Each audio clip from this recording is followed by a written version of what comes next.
Like to call to order the August 22nd meeting of the Clive City Council. Will the clerk please call roll? Mayor Edwards. Here. Council members Klein. Here. McCoy.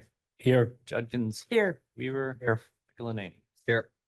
Would you all rise and join us in the pledge? I pledge allegiance to the flag of the United States of America and to the republic for which it stands, one nation, under God, indivisible, with liberty and justice for all.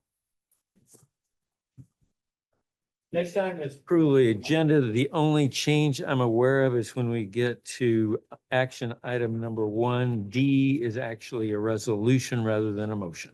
Move approval. Second. Motion is second on the agenda. Further discussion. Seeing none, all those in favor say aye. Aye. Opposed, nay. All right, that's approved. Next up is the citizens presentation that provides anyone here wishing to speak to the council on an item not on the agenda to approach the podium. If there's anyone here this evening, please do so, and Pete will check and see if there's anyone online. For those online, if you'd like to get our attention in the council chamber, you can use the raise hand function on your Zoom screen. Your Honor, I do not see hands going up. Very good. Consent items. Good resolution. Second. Motion is second on the consent items. Further discussion. Seeing none, will the council please vote? And will the clerk please post that vote?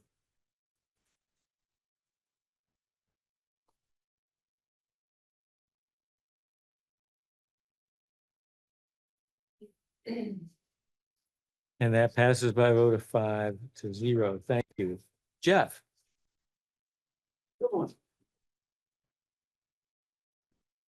Mayor, Council, good evening. Excited to be here tonight to introduce to you our two newest hires. As you remember, a year ago through the strategic planning and budget process, we discussed adding staff. We agreed to two new positions, and we're very fortunate to have two new people here to fill those positions. Over the last year, we've been up here a few times. We were very fortunate this time to get some people with some experience. They came to us and were able to step right in and help us out. First, we have Mario Pena. Mario came to us from the city of Davenport, has a concrete experience working over there, brings a lot of knowledge and a lot of help to our street team. And as you are well aware, we need some help on our streets. So great addition there. Justin comes to us. He worked for the city of Algona, did a lot of sewer work up there. Will fit right in on our sewer team, helping us with our cleaning. So it's great to have these two guys here join our team. And with that, I'll let you ask any questions and introduce them, Mario and Justin.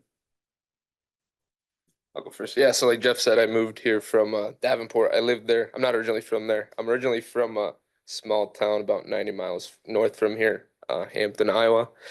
And I lived in Davenport for about 5 years, and I worked for the city there. And then my wife got a job in the area, so I moved here about 3 months ago. Welcome. Thank you.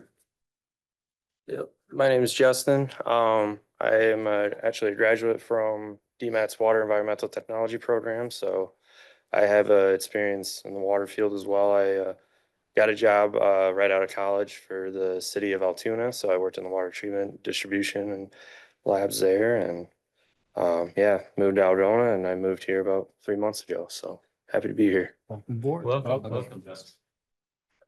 Thank you all. All right. Thanks, guys.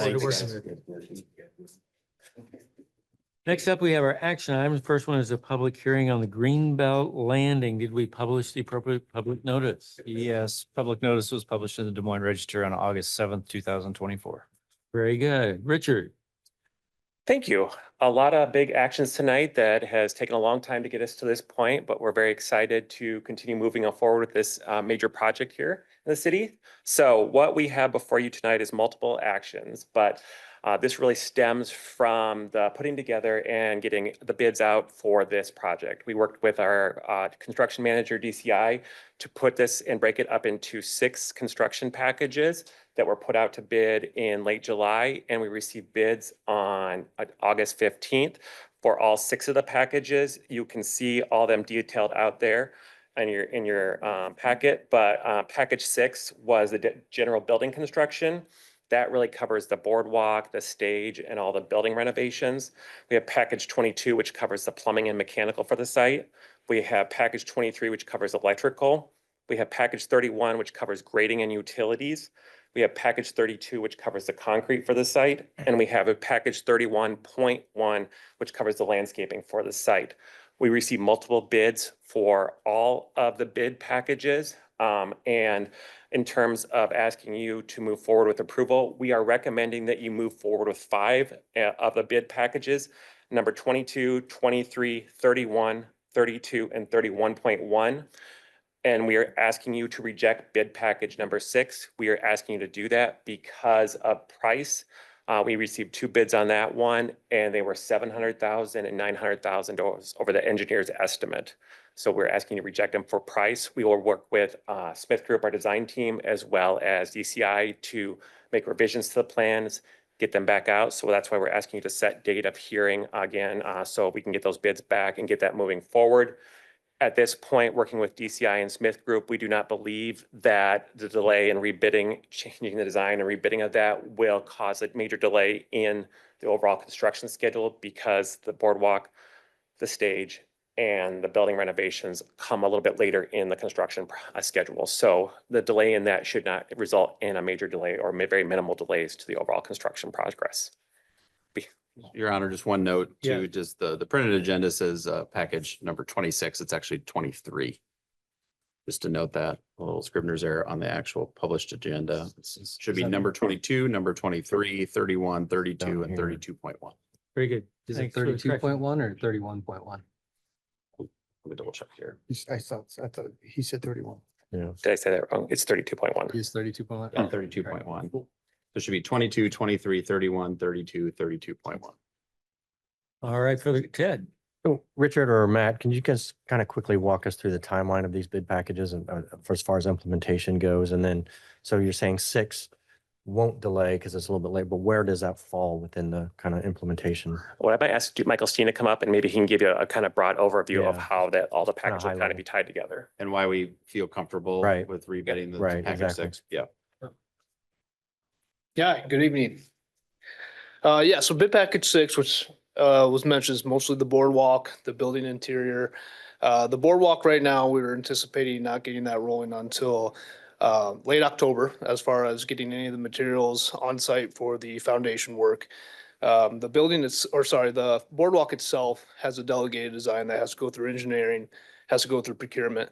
So we wouldn't have those materials here till the spring. So with us sending this back out to bid, potentially a rebid here in September, gives us a timeline to get them on board by late September and get the submittals rolling to keep us on our previous schedule. One thing I would add to Councilmember Weaver is with these bids too, we saw higher costs in the 2 bids that we saw for this one. Part of the discussion has been there's quite a bit of complexity with that boardwalk that maybe entered into why those costs are higher.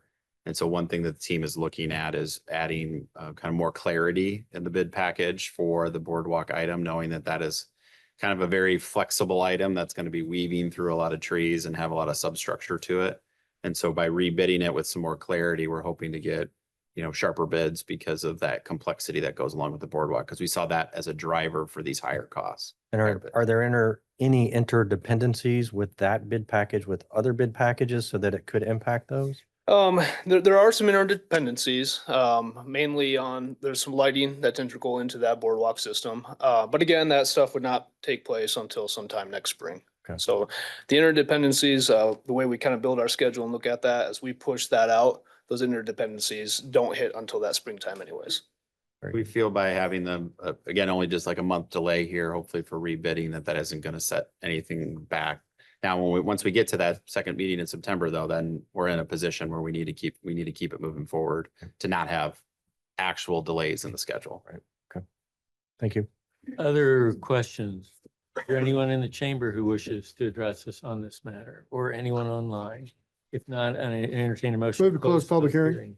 Second. Motion is second to close the public hearing. Further discussion from anyone? Hearing none, would the council please vote?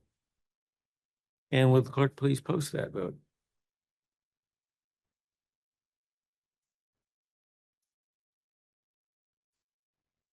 Public hearing is closed by a vote of 5-0. Move the resolution approving plans, specifications, form of contract, estimate of costs.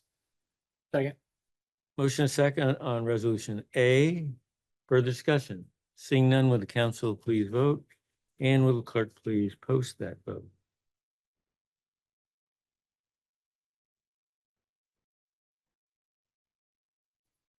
And that passes by a vote of 5-0. Move receipt of bids. Second. Motion second to receive the bids. Item B, further discussion. Seeing none, would the council please vote? And will the clerk please post that vote?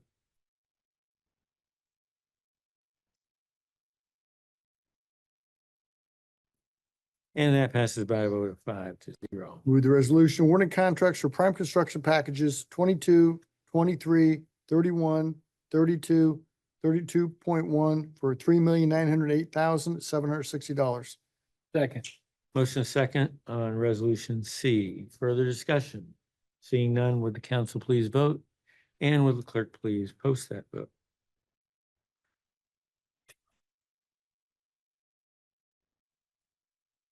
And that passes by a vote of 5-0. Our next item D is a resolution. Move the, for resolution motion for item D. D is a resolution. Okay, move the resolution to reject all bids for prime construction package number 6. Second. Motion second on resolution D. Further discussion. Seeing none, would the council please vote? And will the clerk please post that vote?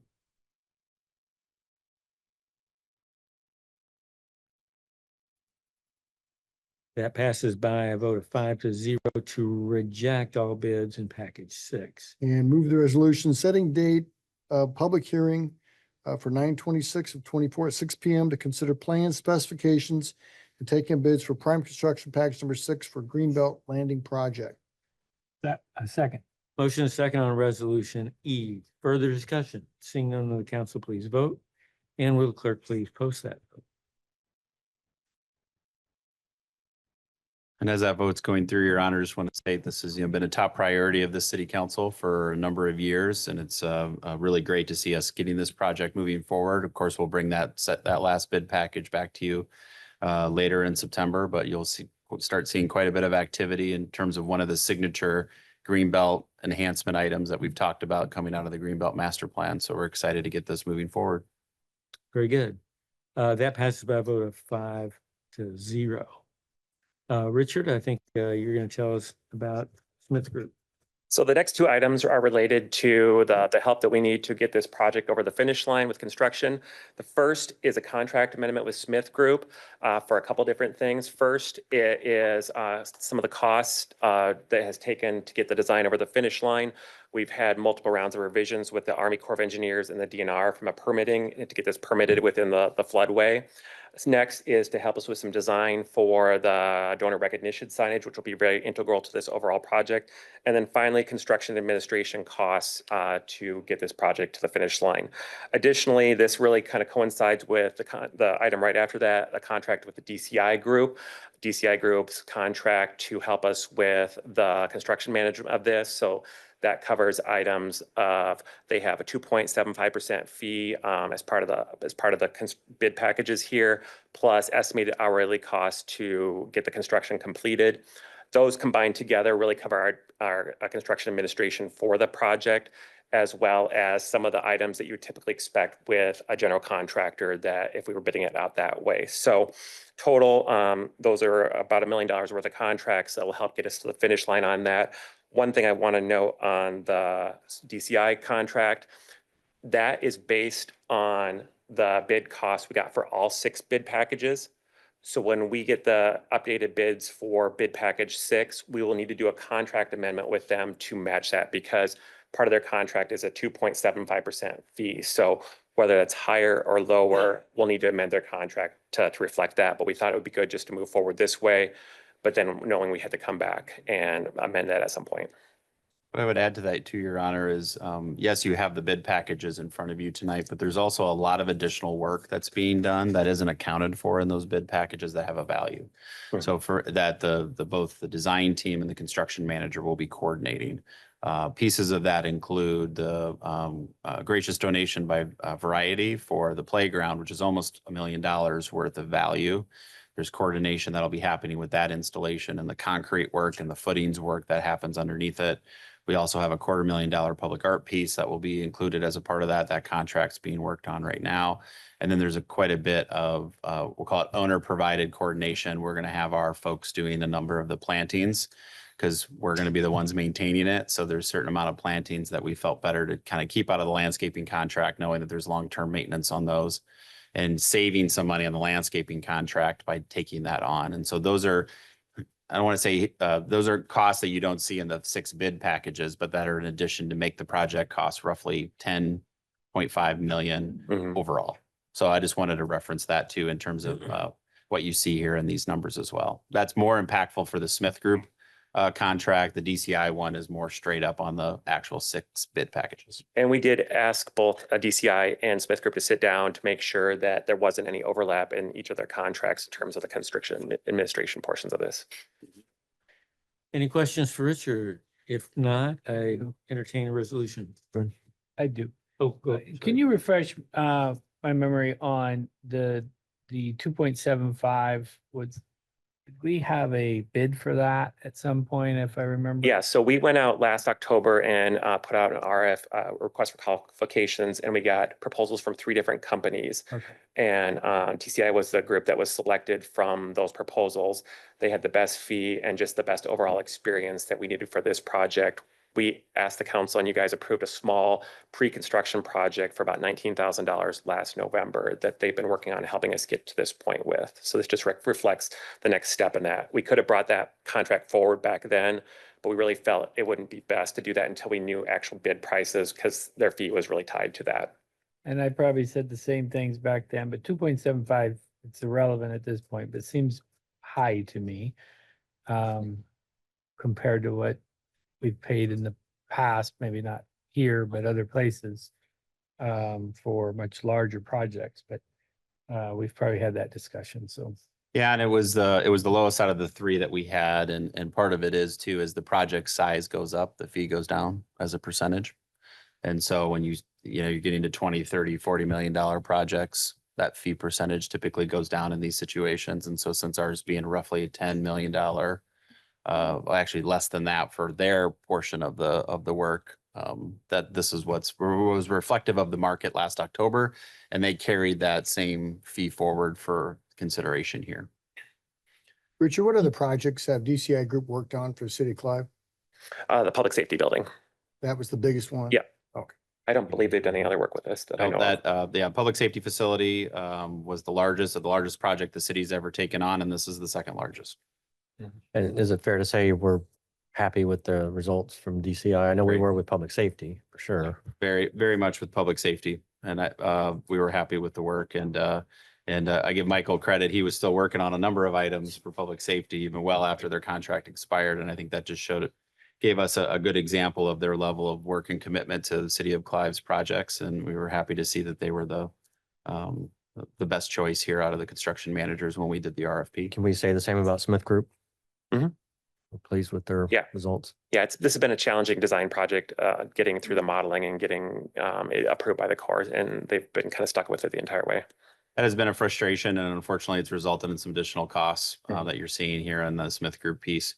Going back and forth with the DNR in terms of having to remodel, we can't have a rise in the creek as a result of this work in the floodplain.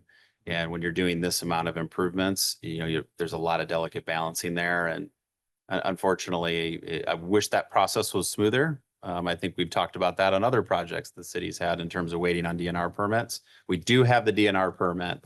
In this situation, we're still waiting on final word. Hopefully, we've been waiting for weeks on Army Corps' final word on the regional permit, but we'll need to get that before we can start moving any dirt or anything like that, but and some other work with the EPA. So, but there's been a lot of those kind of hoops that we're having to jump through with this particular project operating in the floodway. It's been almost a 12-month process from when we turned in the DNR permit information until we got it. So it's been a lengthy process. Mm-hmm. Further discussion? Again, we're looking for a resolution. I'll move to resolution approving contract amendment 3 with Smith Group for Greenbelt Landing. Second. Motion second on resolution number 2. Further discussion? Seeing none, will the council please vote? And will the clerk then post that vote?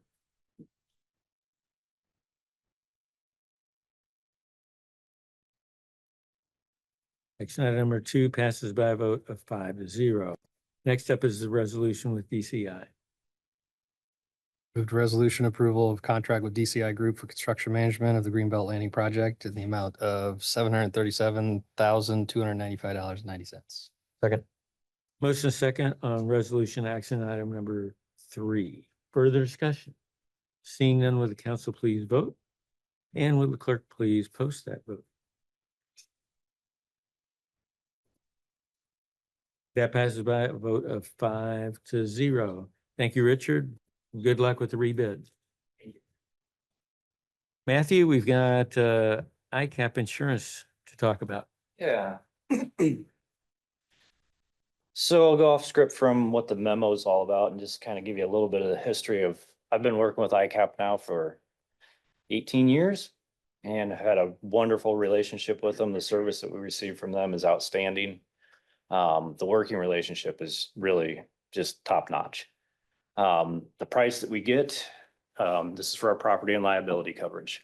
The price that we pay for that coverage is lower than any other player in the game. We're part of an insurance pool, and for what we get for the price that we pay, it's well worth it. All of that being said, things have changed, which is why we're bringing it to you this evening, just for your awareness more than anything. We did a study and we looked back over the last 20 years of what we've been paying ICAP for our premium, and it is hovered around 199,000, 200,000, 205,000 every year to renew. Things changed back in 2021 and we saw a very steep increase. Same thing the next year, same thing the next year. We have seen over the last 4 years about 148% increase in what we're paying for our premiums.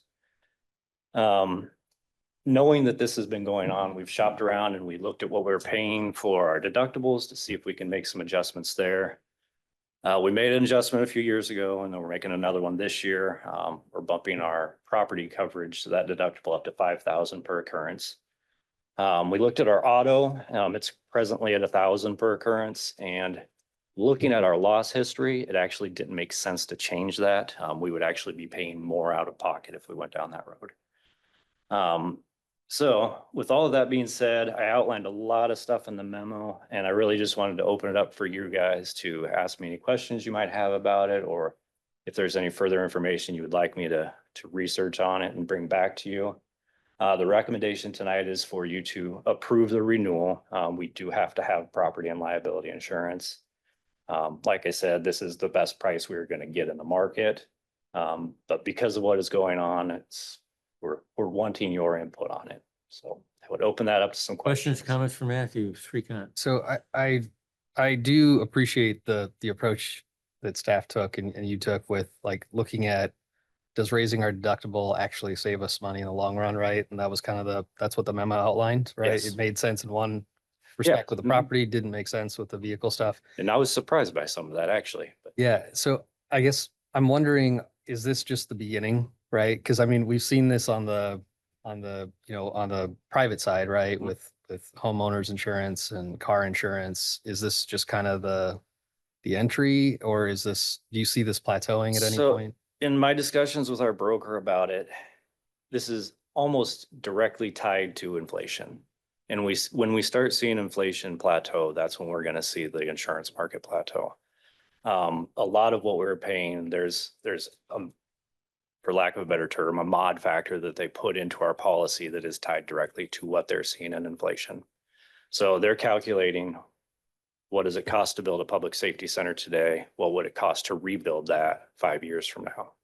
So until we start seeing a trend in that inflation to plateau, they're going to continue to project it up. So did the broker indicate like this is because of increased frequency of losses too? It's many layers there. Yes, it is infrequent. There is frequency and more severe weather events, things like that are happening. The frequency and how often we pit cars. There's so many little things in there like that are contributing to it. And we looked at every single aspect we could, not to throw you under the bus. And there's some double whammy effects too, because we added one of the largest assets we've ever added to our asset class at the same time that these severe weather events were ramping up. You know, we had the substantial hail event not too long after that new facility opened.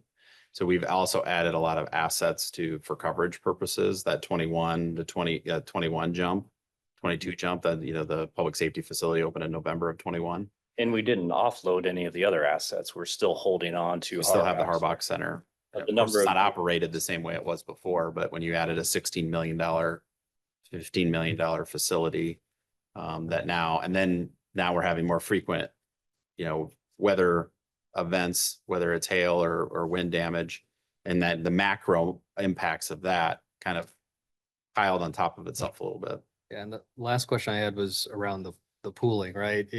I know at this point, it's net beneficial for us to be in Yes. it, but is there at some point down the line where that may not be the case, where we're subsidizing, To be self-insured, you Yes. mean? right, where we're subsidizing other pool members potentially? I would say in our situation, because of the claim history we've had, at least over the last couple of years, I don't think that's been the case. But I mean, we've had pretty stable years there for a while. I think because of the more macro factors, it's not really, we're not having that issue right now.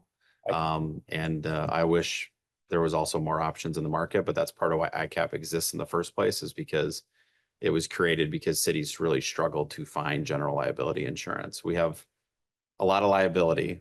I won't say that too loudly, but as a city, you know, in terms of just what we do every day and the assets that we have. And so ICAP was created because of that market failure, essentially, to provide an insurance, reasonable insurance to cities. And that's one of a number of communities. And we were one of those very early on.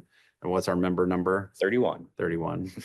So one of those early communities to then pool together because there was that lack of market for city coverage And and counties I'll and go other outright. governmental entities, but particularly cities and counties. ICAP has paid out more on our claims in the last couple of years than we've paid in.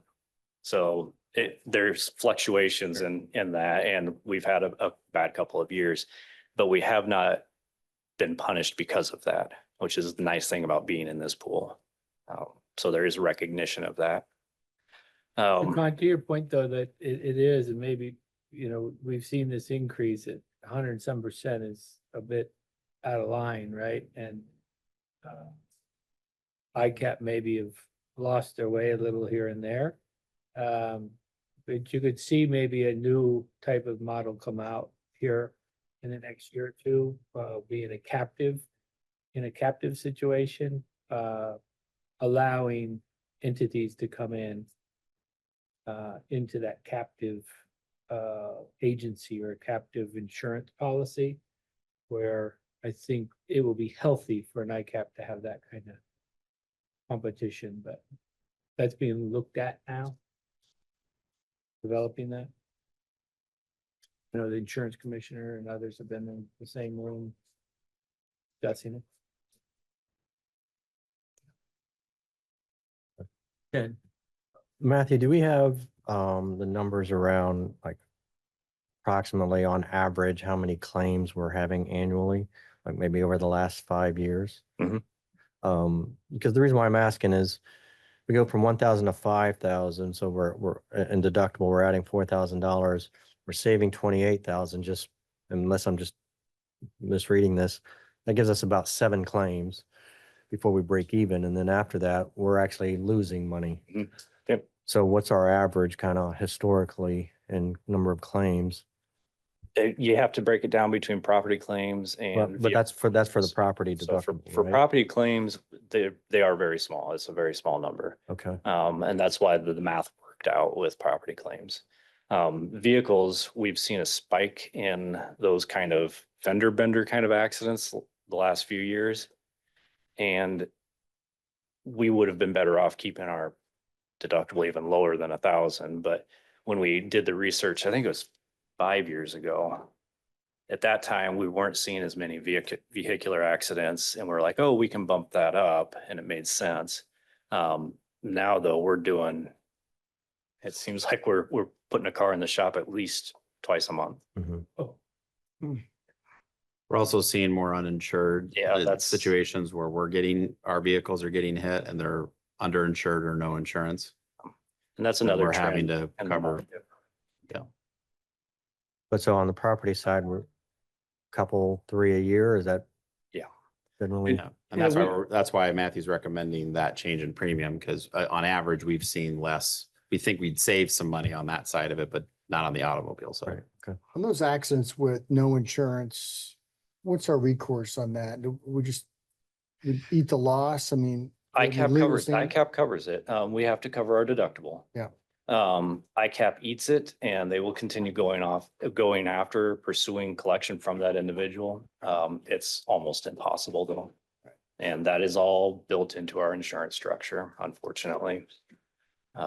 With the economy being what it is, there's more and more people that are willing to roll the dice and go out there and drive without insurance. Any other questions? Otherwise, we're looking to approve the renewal. Move approval. Second, I gotta let that back. Okay.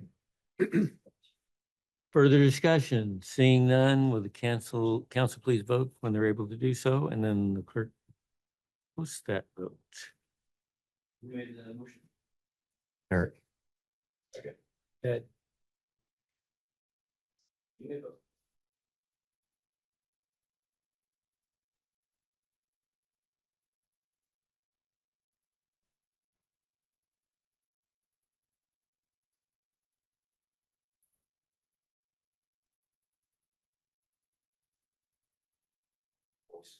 oh, yeah. I can do.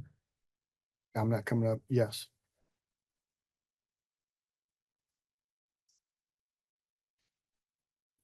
And that passes by a vote of 5-0. Thank you very much, Matthew. Pete, Thank you, Your Honor. So tonight, wanted to give everybody an update on the home show and preparations. The heavy lifting for our city teams really is after Labor Day. The event starts on Friday, the Friday, the 13th of September, and ends then on Sunday, September 29th. There is a kind of a kickoff reception style event that's on that very first night, and we'll have some additional details for all of you when we get a little bit closer to that. I did distribute some paperwork though for everybody to take a look at so you can see how we'll be represented in the home show's publication. The one I want to point you to is this one here. It has the mayor's letter on the front. That's 2 pages. Yeah, same thing. 2 pages. So that'll run on left and right sides of the page, and then if you flip it over, we've got another one where we're featuring some of our most recent survey information, talking about why Clive neighborhood's a great place to live. Our feature article has got this shot that was a beautiful shot taken of the right off of Westgate Parkway, where we planted a lot of those native plantings to do the stabilization work there on the bank and to offer some other benefits as well and create just a really beautiful scene there. And Isn't the pond right behind that? That's correct. Why didn't we get a picture of the pond? No pictures, there's no pictures of the pond on that. Walnut Creek, or Little Walnut Creek, Little Walnut Creek. I'm gonna put the Weaver Pond on the Shercott home show.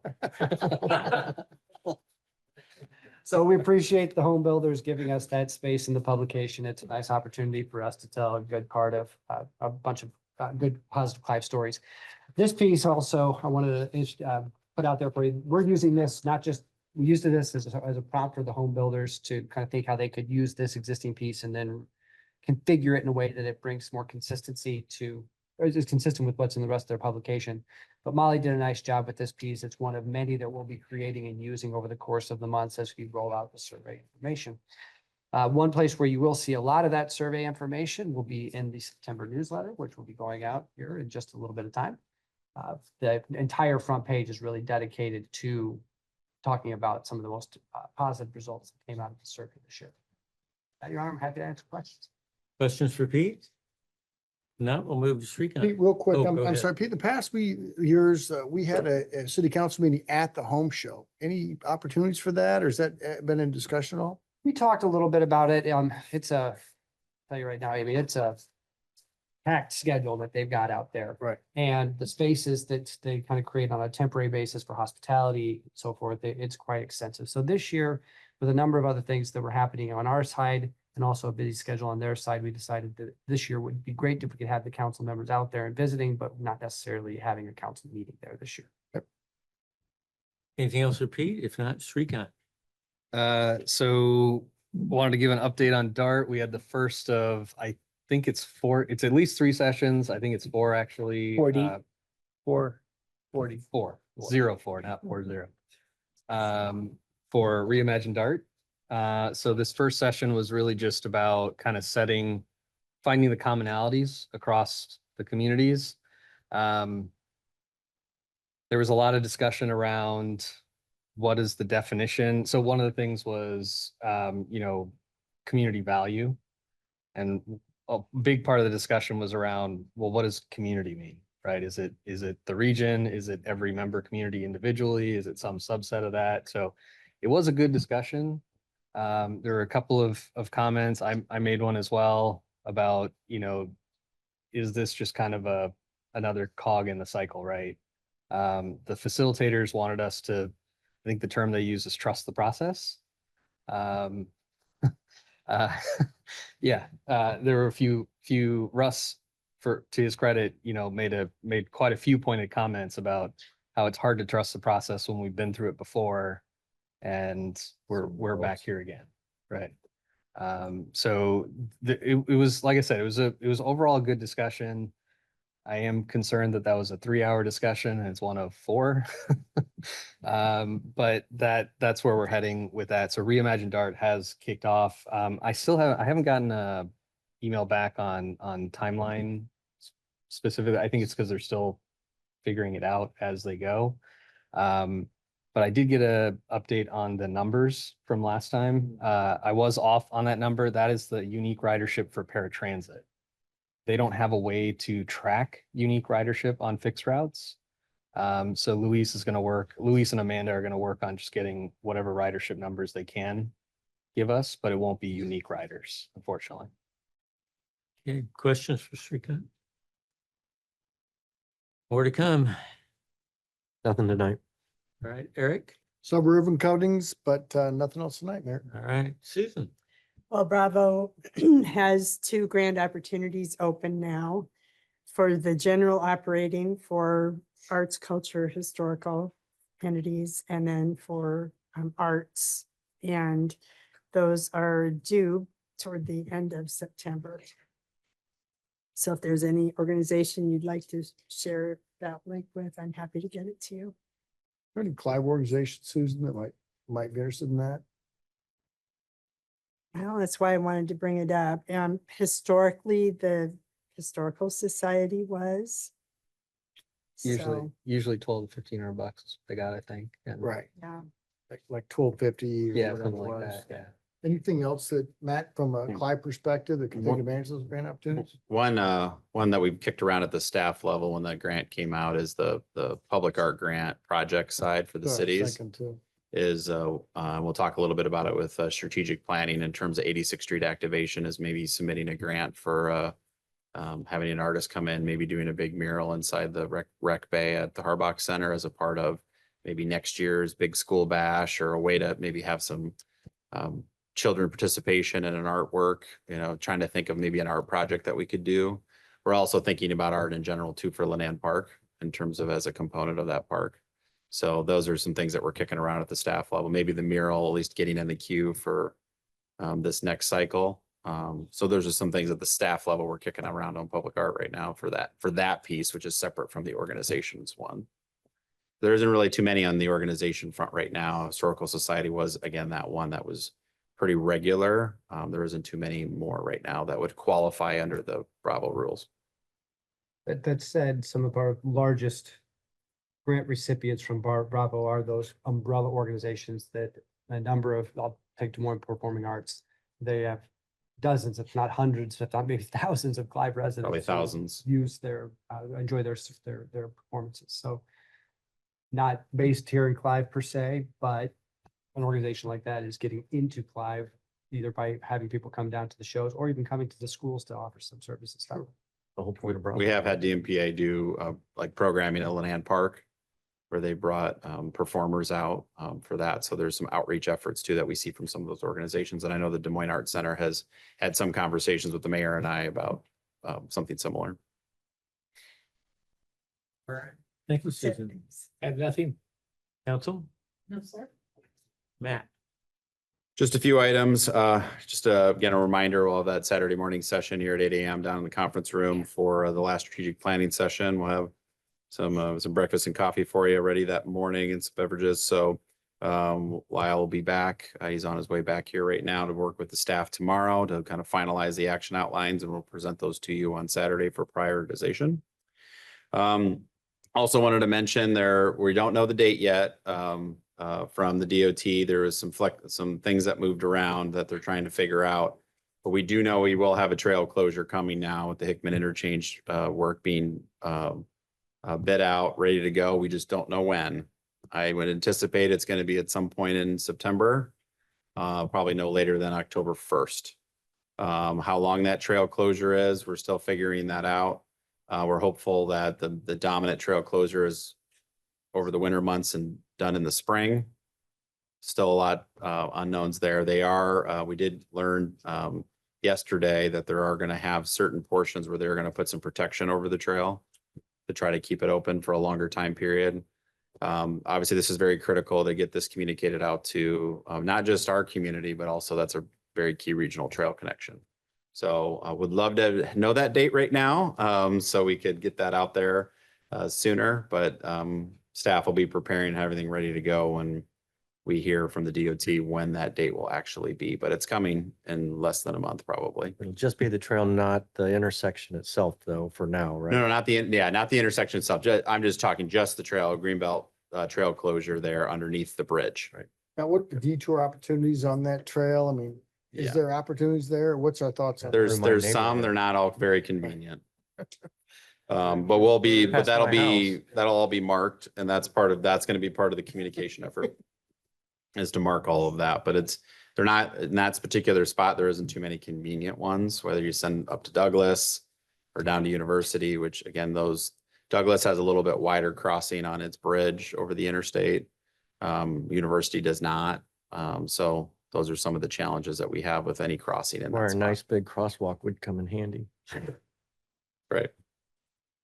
And then lastly, if the council would mind too, after the meeting's adjourned, staying for a few extra minutes for us to practice one more time through this same agenda through the civic clerk system, just to go through some voting, not necessarily obviously going through every agenda item like you just did, but just to test that out again as we get closer to launching that agenda management system.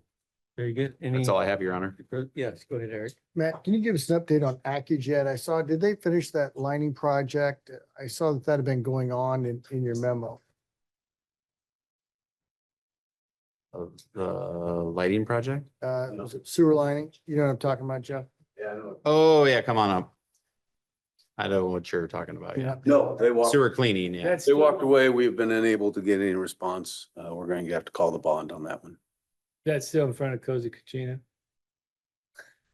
They might be finished there, but there's parts of it that aren't. So Are they yes, just not- that is that portion of it, Are they correct? just not responding, Jeff? I mean, They walked away. They won't respond. They won't call us back. So because they're out of Perry, right? yes, Okay, That's why we have maintenance bonds gotcha. Thank you. or performance bonds in that case, not maintenance bonds, performance bonds. got to finish it to get to the main. Yeah, that's right. That's true. Thanks, Jeff. Any other questions? Any other matter for the good of the order? Otherwise, we'll adjourn at 6:43.